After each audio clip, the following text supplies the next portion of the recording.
Ayer en el discurso de Estado de la Unión, el presidente Joe Biden destacó la importancia de detener el ingreso y el consumo del fentanilo a su país, que ha sido azotado por una crisis por consumo de opiáceos que deja más de 100,000 muertos por sobredosis al año.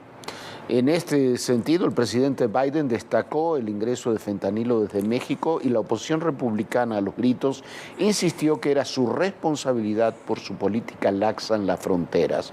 Hoy, ya lo vamos a platicar más adelante, 21 fiscales de la Unión Americana, republicanos, le exigieron, le demandaron a Biden que declarara terroristas a los grupos del narcotráfico en México. Vienen en temas fronterizos y de drogas, tiempos muy difíciles en la relación de Estados Unidos con México. Son las calles de Filadelfia. Lean with it, rock with it.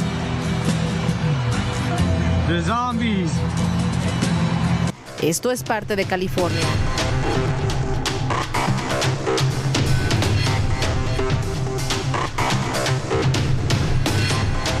Y aquí es Seattle.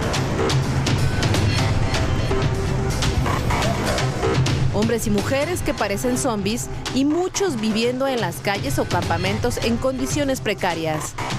Este es el escenario que mantiene en alerta al gobierno estadounidense. Es la crisis de salud que enfrenta por las miles de sobredosis, principalmente por el consumo de fentanilo. Back up, back up, back up, back up, back up. How long has she been down? How long has she been down? Con más de 100,000 casos en el último año, el mensaje fue claro. El presidente de Estados Unidos, Joe Biden, aseguró que las acciones para combatir el tráfico de fentanilo serán más duras. Así lo dijo en su discurso del Estado de la Nación ante congresistas. Fentanyl is killing more than 70,000 Americans a year. Pero hubo quienes expresaron que la crisis de opioides es su culpa, debido a las políticas implementadas en la frontera con México. You got it.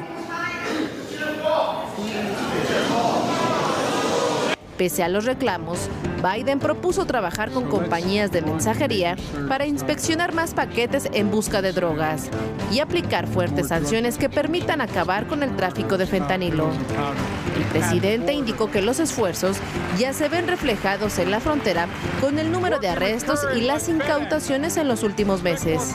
We now have a record number of personnel working to secure the border, arresting 8,000 human smugglers, seizing over 23,000 pounds of fentanyl in just the last several months. El tema del tráfico de fentanilo se suma a otro, el migratorio.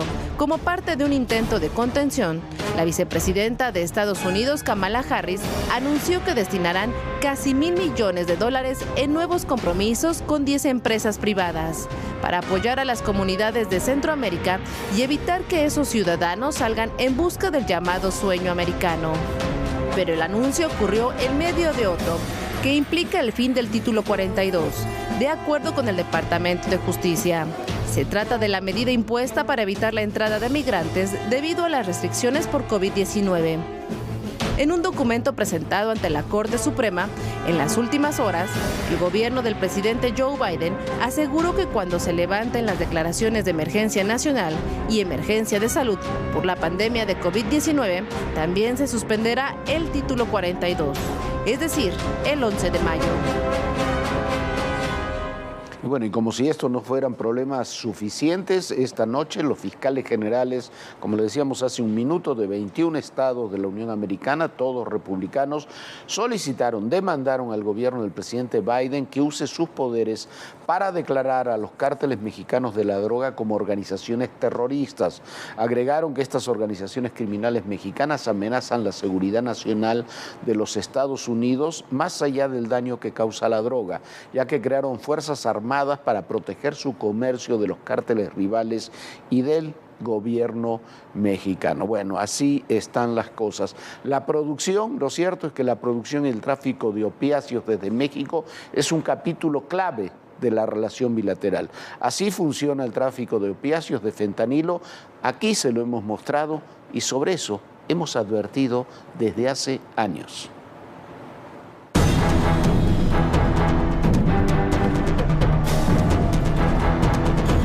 I'm my drug of choice right now is fentanyl and crack cocaine. El fentanilo es una de las amenazas más serias que enfrenta Estados Unidos. El problema lo generaron médicos y farmacéuticas que promocionaron de manera agresiva medicamentos analgésicos para el dolor. En octubre de 2017, el entonces presidente Donald Trump declaró emergencia de salud pública. Drug overdoses are now the leading cause of unintentional death in the United States by far. More people are dying from drug overdoses today than from gun homicides and motor vehicles combined. Sin embargo, de poco ha servido. En 2021, más de 70,000 estadounidenses murieron por sobredosis de fentanilo. Estados Unidos acusa a China de facilitar el tráfico de opioides sintéticos y le impuso sanciones a empresas asiáticas por participar en la producción ilegal de fentanilo para el mercado estadounidense. 特别是以芬太尼类物质为代表的新型毒品来势凶猛，已在一些国家大规模流行滥用，造成大量人员死亡。 Lo cierto es que las organizaciones criminales asiáticas trabajan en conjunto con las de México y otros países para importar y exportar drogas ilícitas. Desde 2020 se intensificó la violencia en México por el tráfico de drogas, sobre todo de fentanilo, ya que organizaciones criminales han visto en él un negocio 20 veces más redituable que la heroína. De ahí la disputa que mantienen los cárteles de Sinaloa y el de Jalisco Nueva Generación por el control de fentanilo. La gran demanda de esta droga y su bajo costo para producirla la ha convertido en un mercado sumamente disputado entre los cárteles de la droga. Autoridades indican que el cártel de Sinaloa controla los accesos terrestres a Estados Unidos por California, Arizona y Nuevo México, mientras que el cártel Jalisco Nueva Generación también opera vía aérea a San Diego, Nevada, Washington, Virginia y Kentucky. Un reporte del Servicio de Investigación del Congreso estadounidense reveló que los puertos de Manzanillo, Lázaro Cárdenas y Veracruz son clave para los cárteles. Estos 3 puertos están considerados por la Secretaría de Marina como los de mayor flujo de precursores químicos para la elaboración de drogas sintéticas. En Todo Personal, hemos dado seguimiento a este tema a través del análisis, reportajes y entrevistas. Sí hemos sido un filtro muy importante para los problemas que ellos confrontan por allá, cuando aquí platicamos con el secretario de Estado, donde dice que del 90 al 94% de la heroína que está llegando allá, que es otra vez la droga de moda, se produce en México. Sin embargo, el señalamiento es que muchas de las muertes por sobredosis allá se deben a la heroína. El secretario de Estado para Narcóticos y el SAR contra las drogas, el señor Brownfield, el señor Botticelli, y estaban preocupadísimos por la parte que corresponde a la heroína. Naturalmente sí está matando gente de la heroína combinada con fentanilo. Fentanilo, que es una droga sintética que tiene 50 veces más potencia que la heroína. La producción de esta droga sintética es más práctica. Es elaborada en laboratorios clandestinos, instalados en sótanos, cocinas o pequeños cuartos. El tráfico ilegal de fentanilo ha ido desplazando paulatinamente al de la heroína en la producción en México y en el tráfico ilegal hacia los Estados Unidos. ¿Por qué? Ya se lo hemos mostrado en alguna ocasión, se lo hemos contado ampliamente también en el libro La Nueva Guerra del Chapo al Fentanilo, que presentamos ahí por enero, febrero de este año. Esta es la comparación que hay entre las dos drogas en el mercado ilegal. Para producir 1 kilo de heroína se necesitan 118,000 plantas y 1 hectárea sembrada con esas plantas. Se necesitan de 3 a 4 meses para obtener la goma de opio y con 1 hectárea se sacan finalmente 15 kilos de goma de opio, se producen de 8 kilos de goma de opio 1 kilo de heroína. La utilidad de cada kilo es, aquí en terreno nacional, unos $80,000. Con 1 kilo de hidrocloruro de fentanilo en un proceso químico aproximadamente de 2 horas, se produce con 1 kilo de fentanilo puro 20 kilos de fentanilo y se producen miles y miles de pastillas. Se necesitan miligramos para las pastillas que se utilizan en el tráfico ilegal. Las utilidades son de $1.280.000 a $1.920.000 las utilidades por kilogramo. Puesta en determinados mercados de los Estados Unidos, esos porcentajes crecen aún mucho más. La Junta Internacional de Fiscalización de Estupefacientes reveló en marzo que proliferan nuevas fórmulas de fentanilo producidas por las organizaciones criminales. Incluso señala que están rescatando fórmulas de medicamentos que se desecharon en su momento porque tenían efectos secundarios peligrosos. Y el tema es más relevante aún, porque cada vez más la economía mexicana depende de la relación con Estados Unidos. Ayer se informó que el intercambio comercial entre los dos países sumó casi $780 mil millones, con un superávit para México superior a los $100 mil millones. Y esto no es solamente esa cifra, es una cifra altísima. Estamos hablando de más de $2.200 millones al día de intercambio comercial.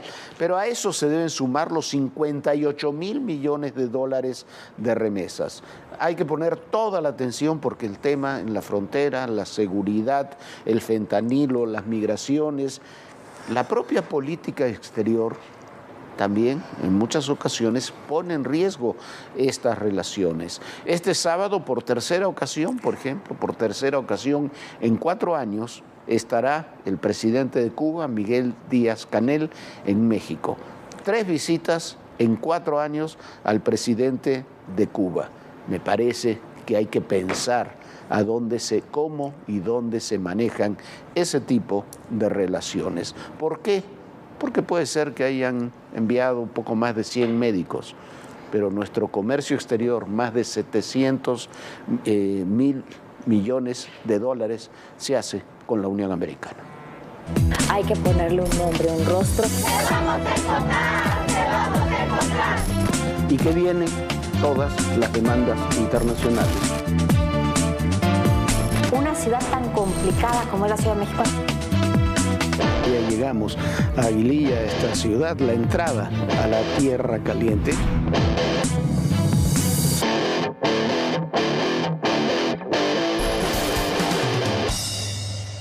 Y en el juicio contra Genaro García Luna, hoy no hubo testigos cooperantes. Fueron agentes federales de los Estados Unidos los que rindieron su testimonio y se manejó la posibilidad de que García Luna suba al banquillo de los acusados. Su defensa dijo que sería solo si el exfuncionario mexicano así lo desea. Y será tras concluir la presentación de evidencias y testimonios de la Fiscalía para el lunes y se espera un testigo relevante. Por lo pronto, así estuvo el día 10 de este juicio.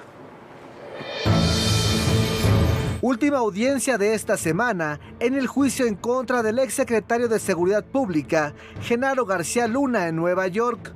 La Fiscalía llamó a testificar a 4 agentes estadounidenses de la DEA, de la Oficina de Aduanas y Protección Fronteriza y del Servicio de Inmigración y Ciudadanía. El primero fue Iván Carrera, quien participó en la detención del inculpado en Dallas en diciembre de 2019. Dijo que García Luna negó haber tenido nexos con el narcotráfico, que nunca los ayudó y que los combatió. El agente de la DEA admitió que de esa declaración no tiene registro porque el equipo que tenía para grabar no funcionaba. Después subió al estrado el agente especial George Dietz, quien trabaja en la Corte del Distrito como apoyo a los fiscales. Él fue responsable de revisar las fotografías y documentos hallados en los dispositivos electrónicos de García Luna. En su testimonio explicó las fotografías encontradas como evidencia, pero será el lunes cuando concluya su declaración. A propósito, el juez Brian Coogan dijo que solo aceptará esas pruebas si la Fiscalía puede sustentarlo con testigos o documentos. La Fiscalía también llamó a Marlene Tarantino, funcionaria que revisó la solicitud migratoria de García Luna en 2019, y a Egbert Simon, un oficial que también estuvo involucrado en ese proceso. Cabe resaltar que además de narcotráfico, García Luna es acusado de declaraciones falsas a funcionarios de inmigración. La Fiscalía sorprendió al informar que tiene contemplado llamar al último testigo significativo el lunes. Cuando arrancó el proceso, se había hablado de 70 testigos de la Fiscalía y hasta ahora suman 25. La defensa de García Luna tiene hasta el 13 de febrero para decidir si el acusado pasa al estrado, posibilidad que no descartó. Si García Luna sube al estrado, es probable que esto ocurra el martes. Para ADN 40, Oscar Gallegos, Fuerza Informativa Azteca. Bueno, hoy fue un día importante en el juicio por lo que vendrá, no tanto por lo que sucedió. Lo que sucedió fue bastante anticlimático y además anticlimático sobre todo para la propia fiscalía que subió a estos testigos. Estuvieron en esta reunión, en esta presentación, como usted escuchó, Iván Carrera, quien participó en la detención de García Luna y dijo que no grabaron las declaraciones de García Luna porque no le funcionaba la grabadora. Imagínese usted, George Dietz, este hombre que trabaja para la Corte del Distrito Este, como apoyo a los fiscales, que explicó cómo estaba el proceso, la investigación. Dos funcionarios, Marlene Tarantino y otro funcionario, Edward Simon, que tienen la declaración migratoria de García Luna en 2019, que esto no es importante en sí mismo. ¿Por qué? Porque el delito, el presunto delito de haber falseado declaraciones está ligado al delito de si tiene relación o si tuvo relación o no García Luna con los grupos del narcotráfico. García Luna dijo que no tuvo relación con grupos, no tuvo relación con narcotraficantes en su declaración para pedir la nacionalidad estadounidense. La Fiscalía dice que como está acusado de esos delitos, si es culpable de esos delitos, falseó su declaración. Así están las cosas. Lo importante ocurrirá entre el lunes y martes. El lunes la Fiscalía dijo que va a presentar su último testigo significativo. Hay muchas especulaciones, hay quien dijo que iba a presentar al Chapo Guzmán, podría ser, pero lo dudo. Lo más probable es que sea el rey Zambada, el hombre que inició este proceso en el juicio precisamente del Chapo Guzmán, cuando dijo que le había entregado, algunas veces dijo 6, otras veces 8 millones de dólares a García Luna. Eso será el lunes. Para el martes, la defensa tendrá que decidir si se sube al estrado, si da declaración el propio García Luna o si lleva algunos otros testigos. ¿Por qué se cerró antes, mucho antes? ¿Por qué en lugar de los 70 testigos que se dijo se van a ir solamente 25? Porque no han presentado una sola prueba material.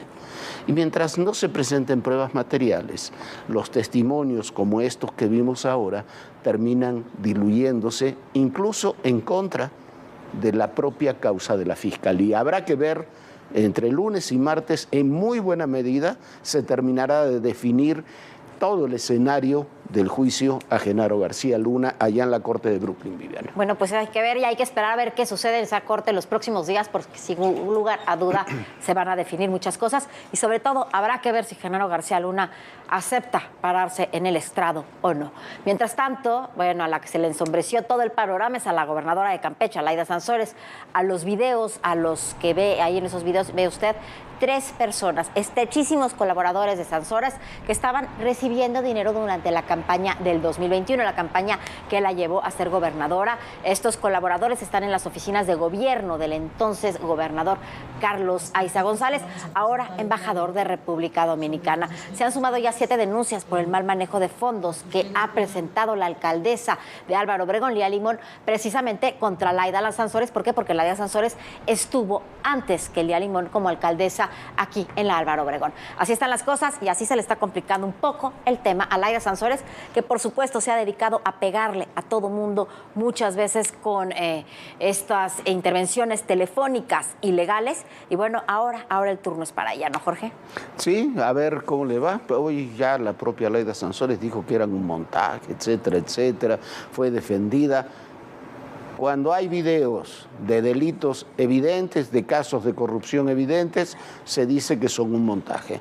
Cuando simplemente hay una declaración de un criminal contra otro personaje, ya es un delito demostrado. Es la doble moral que tenemos en la vida política nacional. Vamos a otro tema, la crisis de la meningitis que ha costado allá en Durango por lo menos 35 vidas en ese estado, una crisis que continúa, y ayer fueron detenidos 3 personas relacionadas con el mal manejo médico que provocó esos decesos.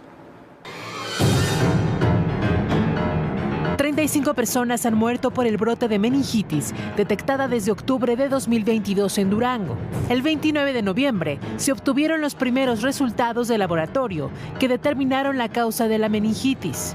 Se trataba de los procedimientos aplicados. 3 personas fueron detenidas, entre ellas el anestesiólogo Omar N., el único de los involucrados que dio atención en los 4 hospitales privados donde se detectaron los casos. La mala praxis por parte de este médico es lo que pudo haber llevado la contaminación de ese hongo al resto de los hospitales, no precisamente el que se generó. Los contagios se debieron a la contaminación del medicamento desde los hospitales. Hay medicamento de reuso. Hay medicamento que no fue debidamente manejado, que se conservaba en refrigeradores que no eran de grado clínico. Única y exclusivamente se les ponía algún algodón o torunda para taparlos. Los otros 2 detenidos son Joaquín N., extitular de la Comisión para la Protección contra Riesgos Sanitarios de Durango, y Guadalupe N., verificadora de la misma dependencia. El caso de Joaquín N. no satisfacía los requisitos legales para el ejercicio de sus funciones como comisionado estatal para la protección de riesgos sanitarios, pues no contaba con título profesional ni expertise para ello. Un juez les dictó prisión preventiva a los 3 detenidos y fijó las audiencias de vinculación a proceso para el domingo 12 de febrero. Aún hay órdenes de aprehensión pendientes por los delitos de homicidio y lesiones agravados, debido a los procedimientos quirúrgicos que habrían derivado en la enfermedad. Bueno, y crece en forma vertiginosa la cifra de víctimas en el terremoto de Turquía. Los muertos superan ya los 16,000. Las labores de rescate son cada día más complejas en una zona de muy difícil acceso y azotada desde hace muchos años por la guerra en la frontera con Siria. Y aumenta también la incertidumbre sobre la capacidad del gobierno turco de hacerle frente a esta tragedia. Decenas de turcos se esperan entre los escombros y su único abrigo es una fogata. No tienen casa y muchos aún buscan a sus familiares. Esperan que sigan con vida pese al paso de los días. El número de fallecidos ya superó los 9,000 en Turquía y tuvieron que pasar 3 días para que el presidente Recep Tayyip Erdogan pudiera visitar a los damnificados.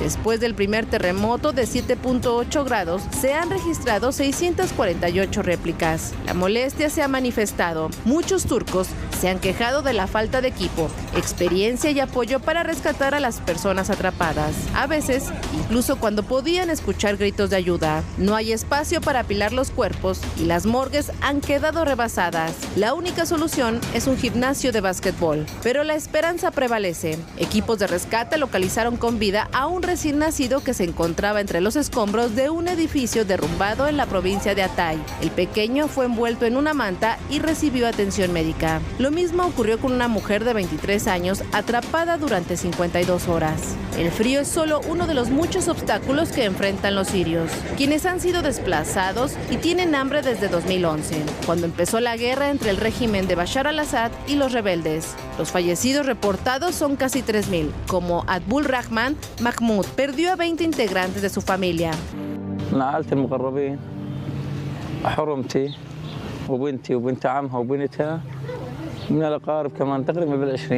Y son solo las víctimas que estaban en la zona controlada por los rebeldes, pues el régimen de Bashar solo ha prometido que la ayuda llegará a todas las zonas damnificadas, pero esta en realidad llega a cuentagotas. Los caminos son inseguros y muchas zonas son imposibles de circular. En tanto, a Turquía llegó el primer grupo de ayuda del gobierno mexicano. Son más de 90 elementos del ejército, casi 40 de la Marina y 15 de la Cruz Roja. El corazón del equipo son los binomios caninos, son 16 binomios caninos, especialmente entrenados para lo que en este momento es la emergencia, la urgencia, lo inmediato, que es el rescate de personas. En breve, los topos mexicanos se sumarán a la misión de rescate. En total, más de 40 países han enviado equipos de rescate para trabajar contrarreloj y encontrar al mayor número de sobrevivientes.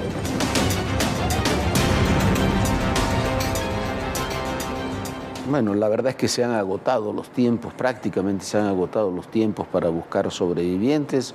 Han pasado las horas, los días. Es muy difícil, como decíamos en el reportaje, la zona es de muy difícil acceso. Es una zona que además ha estado en guerra durante mucho tiempo. Si en Turquía es muy difícil, en Siria es prácticamente imposible y no hay ningún tipo de ayuda. Es una tragedia brutal la que se está viviendo ahí en esa zona fronteriza entre Turquía y Siria después de este terremoto.